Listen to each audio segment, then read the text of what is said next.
ಮೊದಲನೇ ಬಾರಿ ಇಡೀ ರಾಷ್ಟ್ರದಲ್ಲಿ ರಾಮ ಮಂದಿರ ಕಟ್ಟಡಕ್ಕೆ ನಿಧಿ ಸಂಗ್ರಹ ಮಾಡಿ ಬ್ಯಾಂಕಿಗೆ ಜಮಾ ಆಗಿದ್ದು ಕಾಳಗಿ SBI ಬ್ಯಾಂಕ್ಲಿಂದ. ಹೌದಾ?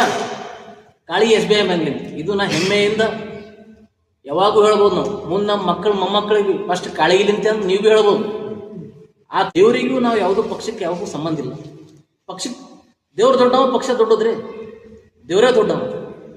ಹೌದಾ? ನಮ್ಗೆ ದೇವರು ಭಕ್ತಿ ಮಾಡೋಕಪ್ಪ ಅಂತ ಅದು ಯಾರೇ ಬ್ರೋಕರ್ ಬೇಕಾಗ್ತಾನೆ, ಯಾವುದೇ ಪಕ್ಷದ ರೂಪಲ್ಲಿ ಯಾರೇ ಬ್ರೋಕರ್ ಬೇಕಾಗ್ತಾರೆ. ನಮ್ಗೆ ಯಾವ ಬ್ರೋಕರ್ ಬೇಕಾಗಲ್ಲ, ಯಾವ ದಲ್ಲಾಳಿಗಳು ಬೇಕಾಗಲ್ಲ. ದೇವರಿದಾನೋ ಇಲ್ಲೋ ಅಂತ ನಮ್ಮ ಮನಸ್ಸಿಗೆ ಗೊತ್ತಿರ್ತದೆ. ದೇವ್ರ ಮೇಲಿನ ಭಕ್ತಿ ನಮ್ಗೆ ಗೊತ್ತಿರ್ತದೆ.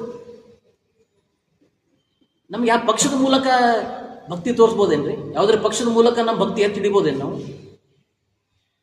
ಅಟಲ್ಜಿ, ನಮ್ಮ ಮಾಜಿ ದಿವಂಗತ ಪ್ರಧಾನಿಗಳು ಒಂದು ಮಾತು ಹೇಳ್ತಾರೆ.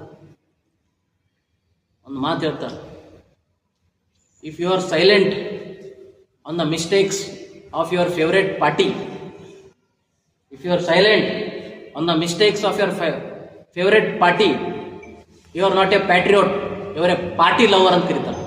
ನಾನು ಅದು ಕನ್ನಡದಾಗ ಹೇಳಲಿಕ್ಕೆ ಇಷ್ಟಪಡ್ತೀನಿ.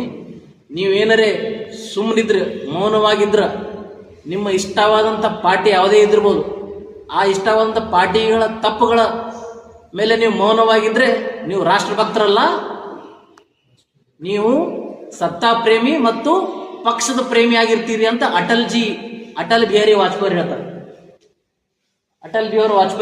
ಇದು ಆಫಿಷಿಯಲಿ ಹೇಳಿದ್ದದು.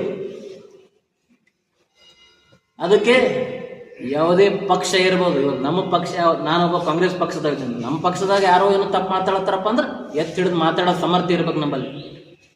ಇವತ್ತು ಬಿಜೆಪಿ ಪಕ್ಷದವ್ರು ಯಾರೇ ಇರ್ಬೋದು. ಇವತ್ತು ನಮ್ಮ ಸೂರ್ಯಕಾಂತ್ ಇದ್ದಾರೆ, ಯಾರೋ ಭೀಮ್ರೆ ಮಲ್ಗಳಿದ್ದಾರೆ. ಆ ಪಾರ್ಟಿದಾಗ ಏನೋ ತಪ್ಪು ಹೇಳತ್ತಾರಪ್ಪ ಅಂದ್ರೆ ಆ ತಪ್ಪೇ ಹಿಡಿದು ಮಾತಾಡ್ಬೇಕು ಹೊರತುಪಡಿಸಿ ನಮ್ಮ ಮಾತುಗಳ ಮೂಲಕ ಯಾವ ಬ್ಯಾಲೆನ್ಸ್ ಅಲ್ಲಿ ನಾವು ಮಾತಾಡ್ಲಿಕ್ಕೆ ಹೋಗ್ಬಾರ್ದು.